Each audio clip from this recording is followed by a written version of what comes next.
Baik, Assalamualaikum warahmatullahi wabarakatuh. Bertemu lagi dengan Pak Fitra di pelajaran ilmu pengetahuan alam kelas 6. Pada pertemuan pertama kali ini, kita belajar tentang perkembangan tumbuhan secara generatif dan juga vegetatif. Pertumbuhan secara generatif dan vegetatif ini juga bisa kalian cek di buku LKS IPA halaman 678. Baik, kita mulai bersama dengan perkembangan tumbuhan secara generatif. Apa yang dimaksud perkembangan tumbuhan secara generatif? Jadi, jika kalian melihat buku, perkembangan tumbuhan secara generatif adalah perkembangan tumbuhan yang memiliki proses sebagai berikut.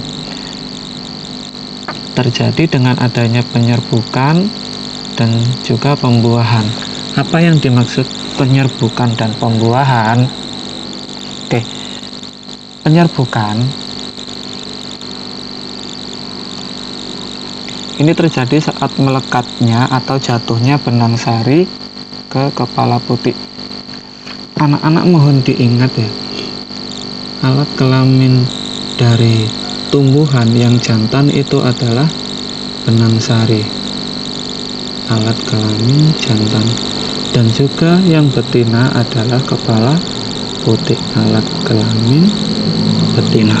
Ini merupakan alat kelamin tumbuhan. Nah, penyerbukan terjadi ketika melekatnya atau jatuhnya benang sari ke kepala putih. Seperti ini contohnya. Oke, ternyata penyerbukan sendiri ada bermacam-macam. Ada penyerbukan sendiri, tetangga, penyerbukan silang, dan juga penyerbukan bastar.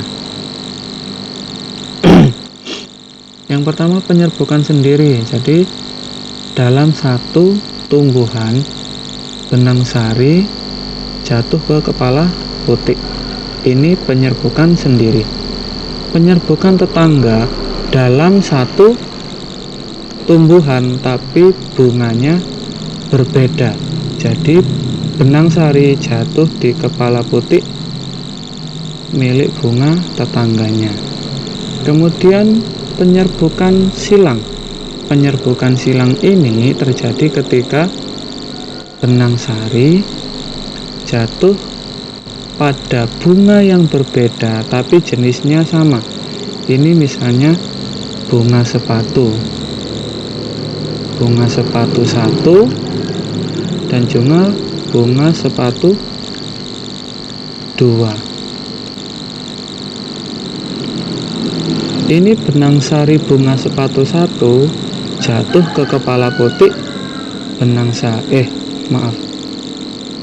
sari bunga sepatu 1 jatuh ke kepala putih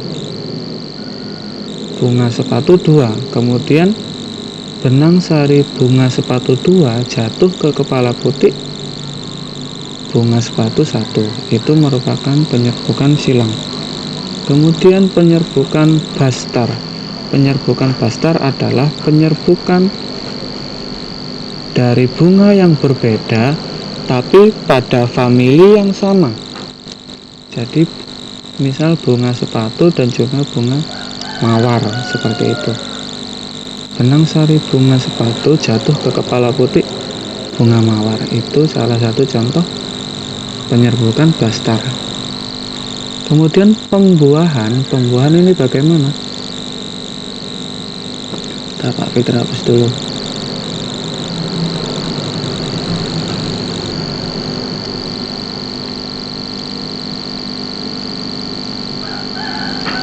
Nah, pembuahan terjadi ketika sel gamit jantan dan sel gamit betina bertemu. Biasa disebut fertilisasi. Nah, ketika sudah bertemu, kemudian sel-selnya bertemu, itu yang dinamakan pembuahan. Kemudian menjadi bunga baru. Sekarang masuk ke perkembangan vegetatif alami. Contohnya adalah tunas. Yang pertama contohnya tunas. Tunas ini, jika kalian melihat bagaimana perkembangan buah pisang, jadi kalian pasti tahu vegetatif alami. Selain pisang, bambu, dan juga lidah buaya. Nah, ini merupakan tunas. Ini tunas bambu. Jadi bakal anaknya ini merupakan anakannya bambu.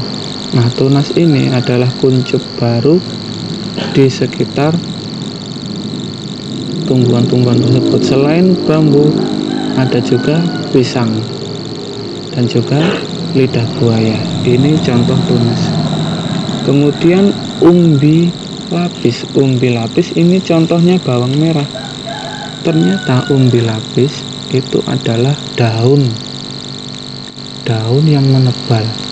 Jadi contohnya apa? Nah, ini ternyata daunnya menebal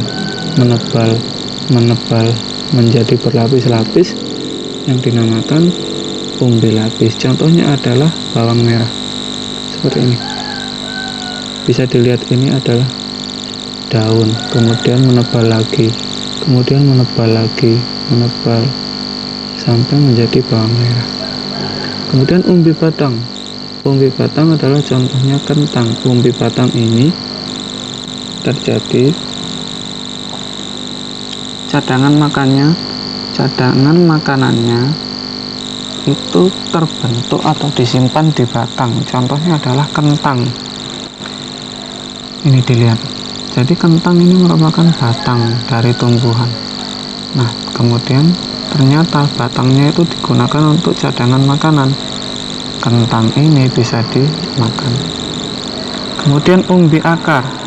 Umbi akar ini menyimpan cadangan makanannya di akar.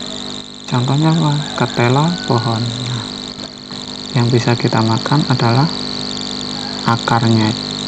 Akar dari ketela pohon ini merupakan cadangan makanan dan lain sebagainya. Bisa kalian lihat di buku LKS. Kemudian perkembangan vegetatif buatan. Salah satunya adalah cangkok. Contohnya adalah mangga. Bagaimana yang dimaksud cangkok, Pak Fitra?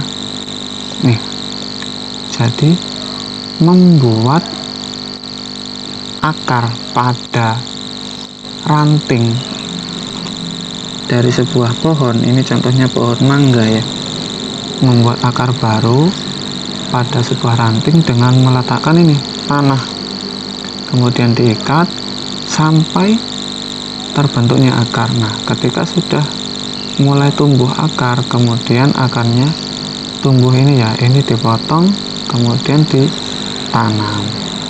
Itu contoh cangkok. Kemudian contoh stek. Jika kalian sering menanam ketela pohon, itu adalah contoh stek. Nah, stek adalah seperti ini. Batang dipotong-potong kemudian ditanam pada area ini. Ini merupakan contoh stek. Kemudian menempel.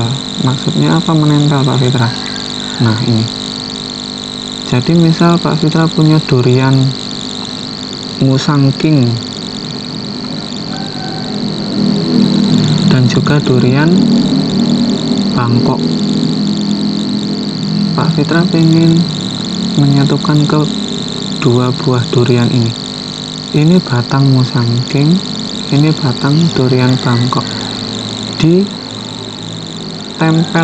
Ditempel kemudian diikat rapat-rapat, kemudian ditanam. Nah, tanaman ini ketika tumbuh nanti menjadi buah baru atau durian baru yang pastinya menjadi varian dari durian baru. Jadi itu saja apa yang Pak Fitra sampaikan, semoga bermanfaat. Kemudian kalian mendengarkan cara perkembangbiakan dari hewan. Wassalamualaikum warahmatullahi wabarakatuh.